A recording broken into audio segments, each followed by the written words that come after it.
আবির রাশভারী কণ্ঠে বলল, দেখ, এর সমাধান আমার কাছে নেই। তুই যেমন আব্বুকে ভয় পাস, আমিও তেমন আন্টিকে ভয় পাই। আমার এখনো মনে আছে, ছোটবেলা গণিত পরীক্ষায় তুই 2 নাম্বার কম পেয়েছিলি বলে রাস্তার মাঝখানে তোকে কি মাইরটাই না দিয়েছিল। সেই থেকে আমি তোর বাসায় যাই না। তুই না গেলে কি হবে? আম্মু তোকে খুব ভালোবাসে, তোর কথা বললে যে কোনো অনুমতি দিয়ে দেন। কিন্তু এই ব্যাপারটা সিরিয়াস, তাই তোকে নিয়ে যেতে হবে। আমার পাটা ঠিক হয়েছে বেশি দিন হয়নি, আব্বু এখনো বাইক চালানোর অনুমতি দেননি। রিকশায় করে অফিসে যাই আমি, সেখানে তোর বিয়ের কথা বলতে তোদের বাসায় যাই আর আন্টির হাতে মাইর খেয়ে আবার বিছানায় পড়ি নাকি? গতবার আমার শ্বশুর বেশি না, মাত্র 2 ঘন্টা ঝেড়েছিল। এইবার কিছু হলে সোজা মার্ডার করে ফেলবে। তুই কি চাস না আমি বিয়ে করি? 2-1টা পরি আমাদের সংসারে আসুক, তোকে চাচ্চু বলে ডাকুক, আর আমায় আব্বু। রাকিব গুরুগম্ভীর কণ্ঠে বলল, একটা প্রবাদ বাক্য আছে, হইব বলা ডাকবো বাপ, তে যাইব মনের পাপ। তোর অবস্থা হয়েছে এরকম। আবির ঠোঁট বাঁকিয়ে হেসে বলল, আমার পোলা লাগতো না, একটা মেয়ে হলেই হবে, যাকে ঘিরে আমাদের ছোটখাটো একটা সংসার হবে। রাকিব রাগান্বিত কণ্ঠে বলল, আর কত কল্পনায় ভাসবি, এবার বাস্তবে আয়। বাস্তবে এসে আমাকে বাঁচা। আমি পারবো না, দুঃখিত। মেঘ দরজা থেকে উঁচু স্বরে বলল, আসবো? আবির ঠোঁটে হাসি রেখে বলল, হ্যাঁ আসেন। মেঘ মোলায়েম কণ্ঠে বলল, বড় আম্মু আপনাদের জন্য খাবার পাঠিয়েছেন। রাকিব ঘাড় ফিরিয়ে তাকিয়ে জিজ্ঞাসা করলো, কেমন আছো আপু? আলহামদুলিল্লাহ ভালো, আপনি কেমন আছেন ভাইয়া? আমি ভালো নেই, আমার অবস্থা খুব খারাপ। কেন ভাইয়া, কি হয়েছে? তোমার আবির ভাইকে একটু বলো আমাকে সাহায্য করতে, ও ছাড়া আমি কাউকে ভরসা করতে পারবো না। তুমি একবার বলো মেঘ। মেঘ ভ্রু কুচকে সরু নেত্রে চেয়ে আছে। আচমকা প্রশ্ন করলো, কি বলবো? আবির গম্ভীর কণ্ঠে বলল, কিছু না, তুই রুমে যা। না মেঘ, তুমি যাবে না, তুমি আবিরকে একবার বলো, তারপর চলে যেও।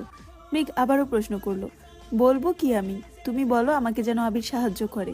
মেঘ আবিরের দিকে কিছুক্ষণ তাকিয়ে মিশ্রণ কণ্ঠে বলল, রাকিব ভাইয়া কিসের সাহায্য চাচ্ছেন? করে ফেলুন সাহায্য। আবির স্বাভাবিক কণ্ঠে বলল, ঠিক আছে, তুই যা এখন। রাকিব পুনরায় বলে উঠল, আপু তুমি জিজ্ঞাসা করো আবির সাহায্য করবে কি না, হ্যাঁ অথবা না। আবির চেঁচিয়ে উঠে বলল, হ্যাঁ হ্যাঁ হ্যাঁ, সাহায্য করব, হইছে? রাকিব স্বস্তির নিঃশ্বাস ছেড়ে হাসি মুখে বলল, এই না হলে আমার বেস্ট ফ্রেন্ড। আবির অগ্নি দৃষ্টিতে রাকিবের দিকে তাকিয়ে আছে। মেঘ চলে যেতে নিয়ে পুনরায় প্রশ্ন করলো, আচ্ছা কি হয়েছে? রাকিব স্বাভাবিকভাবে জিজ্ঞাসা করলো, তুমি রিয়াকে চিনো? আপনার গার্লফ্রেন্ড রিয়া আপু? রাকিব আবিরের দিকে তাকিয়ে বলল, বা আবির? পুনরায় মেঘকে বলল, হ্যাঁ, আমাদের বাসায় সবাই রিয়ার ব্যাপারে মোটামুটি জানতো। রিয়া 2-1বার আমাদের বাসায়ও গিয়েছে, সবার সাথে আলাপও হয়েছে। রিয়া শারীরিকভাবে একটু অসুস্থ, এটা আমার বাসায় কেউ জানতো না। গতকাল কথায় কথায় এটা বলেছি, তারপর থেকে শুরু হয়েছে আম্মুর চিল্লাচিল্লি। বাড়ির বড় বউ হবে, রুগী হলে কিভাবে হবে, লোকে কি বলবে, সারা জীবন ডাক্তারের কাছে দৌড়াতে হবে, দৌড়াতে দৌড়াতে শেষ হয়ে যাব, আরও কত কিছু। আম্মু এখন আমার সাথে কথাই বলতেছে না, তাই তোমার আবির ভাইকে বলতেছি আমাদের বাসায় যেতে, আম্মুকে একটু বুঝাতে। রিয়াপুর কি সমস্যা? শ্বাসকষ্ট, অ্যালার্জির সমস্যা, আরও অনেক কিছু সমস্যা আছে। মেঘ জানালা দিয়ে বাইরে তাকিয়ে উদাসীন কণ্ঠে মনে মনে বলল, রিয়াপুর সামান্য সমস্যার কারণে আন্টি কত বছরের সম্পর্ক মানছেন না, আর আমি যে তার ছিঁড়া এটা জানার পর আমার শাশুড়ি কি আমাকে মেনে নেবেন? আবির মেঘকে ডাকতেই মেঘ নড়ে চড়ে উঠল। কথা শেষ করে দ্রুত রুম থেকে বেরিয়ে গেছে। মেঘ যেতেই রাকিব বলল, আজ মেঘ আসছিল বলে বেঁচে গেলাম। আবির রাগান্বিত কণ্ঠে বলল, লোকে এজন্যই বলে কাউকে দুর্বল জায়গা চিনাতে নেই। আমি নিজেই এখন আদমরা, তাই তো মেঘকে দিয়ে সাহায্য চাইলাম। আচ্ছা তুই না একবার বলেছিলি মেঘ অসুস্থ? ঠিকই তো দেখলাম। আবির কপাল গুটিয়ে গুরুভার কণ্ঠে বলল, অসুস্থ না রে, বৃষ্টিতে ভিজেছিলাম। ধমকের হাত থেকে বাঁচতে শ্বশুরের মুখের উপর বলেছিলাম, আপনার মেয়ের কিছু না হলেই তো হলো, যেই কথা সেই কাজ। আমার শ্বশুর সকাল বিকাল দেখে মেয়ের জ্বর সর্দি আসছে কিনা, কারণ কিছু একটা হলেই আমায় ইচ্ছে মতো ঝাড়তে পারবে। উনি যদি ঢালে ঢালে চলে, তবে আমিও চলি পাতায় পাতায়। সপ্তাহখানেক মেঘকে গরম পানির উপরে রেখেছি, সারাক্ষণ গরম পানি খেয়েছে, অ্যান্টিবায়োটিক খাওয়াইছি, প্রাকৃতিক ওষুধ সহ সব ধরনের ঘরোয়া পদ্ধতি আছে, সব চেষ্টা করে ফেলেছি। আল্লাহর রহমতে সর্দি জ্বর কিছুই হয়নি। তোর জীবন এখন ডিসকভারি চ্যানেলের বাঘ আর হরিণের মতো হয়ে গেছে। জামাই শ্বশুরের চ্যালেঞ্জ। চাচ্চু যেদিন জানতে পারবে ওনার পরীর মতো মেয়ের পিছনে তোর মতো বানর ঘুরঘুর করছে, তখন ওনার কি অবস্থা হবে আবির? সেদিন নিয়ে এখনো ভাবিনি, যা হবার হবে সেদিনই। বাঁচা আর মরার 2 হাতে নিয়েই ওনাদের সম্মুখীন হব। আচ্ছা এখন চল, নামাজ পড়ে আমাদের বাসায় যাবি। আবির আচ্ছা বলার আগেই জান্নাত আবিরের নাম্বারে কল দিল। আবির রিসিভ করতেই জান্নাত বলল, আবির ভাইয়া, রাকিব ভাইয়া বাসা থেকে চলে গেছে, ভাইয়ার ফোনও বন্ধ। আম্মু টেনশনে অসুস্থ হয়ে পড়েছিল, এখন কিছুটা সুস্থ হয়েছে, ভাইয়ার সাথে কথা বলতে চাচ্ছেন। আপনি ভাইয়াকে খুঁজে নিয়ে তাড়াতাড়ি বাসায় আসুন প্লিজ। আচ্ছা আসতেছি। আবির আর রাকিব ঘন্টাখানেকের মধ্যে রাকিবদের বাসায় আসছে। আন্টি আঙ্কেলের সাথে কথা বলে অনেক কষ্টে রাজি করিয়েছে। সঙ্গে সঙ্গে রিয়াকে কল দিয়ে রিয়ার আম্মুর সাথেও কথা বলে। প্রায় ঘন্টা দুয়েক আলাপ আলোচনা শেষে রাকিব আর রিয়ার বিয়ে ঠিক হয়েছে। ঈদের একদিন পরেই বিয়ে। রিয়ার পরিবার আত্মীয় স্বজনদের মধ্যে অনেকেই এই বিয়েতে রাজি না, তাই মোটামুটি ঘরোয়াভাবেই বাসাতেই প্রোগ্রাম করা হবে। আবির বাসায় ফিরতে আলী আহমদ খান শুধালেন, কোথায় ছিলে? রাকিবদের বাসায় গিয়েছিলাম। রাকিব দেখলাম সন্ধ্যায় আমাদের বাসায় আসলো, আবার তুমি এখন ওদের বাসা থেকে ফিরেছো, কোনো সমস্যা? না আব্বু, তেমন কোনো সমস্যা না। রাকিবের বিয়ে ঠিক হয়েছে ঈদের একদিন পরে।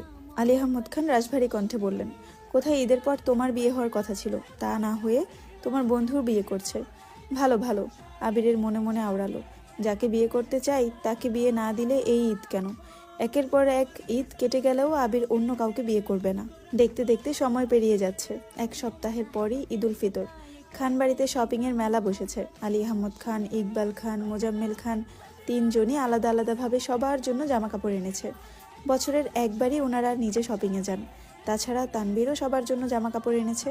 বাড়ির ছোট দুই কর্তি একদিন মেঘদের নিয়ে শপিংয়ে গিয়ে সবার জন্য শপিং করিয়ে এনেছে। মেঘের অলরেডি 5-6 সেট ড্রেস হয়ে গেছে, তবে কাঙ্ক্ষিত ব্যক্তির থেকে এখনও কিছু পাওয়া হয়নি, তাই মেঘের মন তেমন ভালো না। আবিরদের পাঞ্জাবি টি শার্টের কাজ কমপ্লিট, এখন শুধু দেওয়ার অপেক্ষা। আজ সকাল থেকে তানবীর আবিরকে খুঁজছে। আবির রাকিবদের বিয়ের শপিং করতে বেরিয়েছে।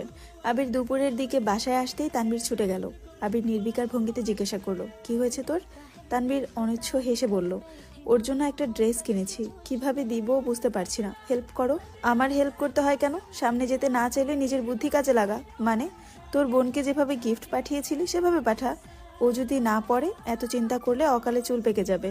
তোর কাজ গিফট দেওয়া, একসেপ্ট করবে কি না সেটা তার বিষয়। ঠিক আছে। তানবীর বন্যার ঠিকানা দিয়ে ড্রেস কুরিয়ারে পাঠিয়ে দিয়েছে। কুরিয়ার থেকে বক্স নিয়ে বন্যার রুমে গেল। সন্দেহ নিয়ে বক্স খুলতেই বিশাল গর্জিয়াস এক ড্রেস বের হলো। ড্রেসের ওজনই বলে দিচ্ছে ড্রেসটা অনেক দামি। বন্যার সঙ্গে সঙ্গে মেঘকে কল দিয়ে সব ঘটনা খুলে বলল। মেঘ অচতুর কণ্ঠে বলল, গিফট কে পাঠালো সেটা বড় বিষয় না, গিফট পেয়েছিস এটা নিয়েই খুশি থাক। এত দামি ড্রেস কি করব আমি? কেউ হয়তো ভুলে পাঠিয়েছে।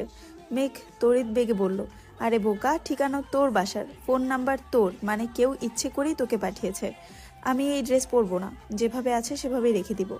মেঘ সঙ্গীনভাবে ধমকে উঠল, তুই ড্রেস না পরলে মজাটা করবো কিভাবে? কিসের মজা? তুই ড্রেসটা পরে ছবি তুলে একটা ছবি ফেসবুকে পোস্ট করবি, তারপরে দেখবো পরিচিত মানুষের বাহিরে কে তোর ছবিতে রিয়্যাক্ট দেয়। সেখান থেকে খুঁজে নিব মনে মনে কে তোকে পছন্দ করে আর কোন বড়লোক বাপের ছেলে এত দামি ড্রেস তোর জন্য পাঠায়। আমি পারবো না। চুপ, আমি যা বলছি তাই হবে। এ ব্যাপারে আমি আর কোনো কথাও শুনবো না, মানবো না।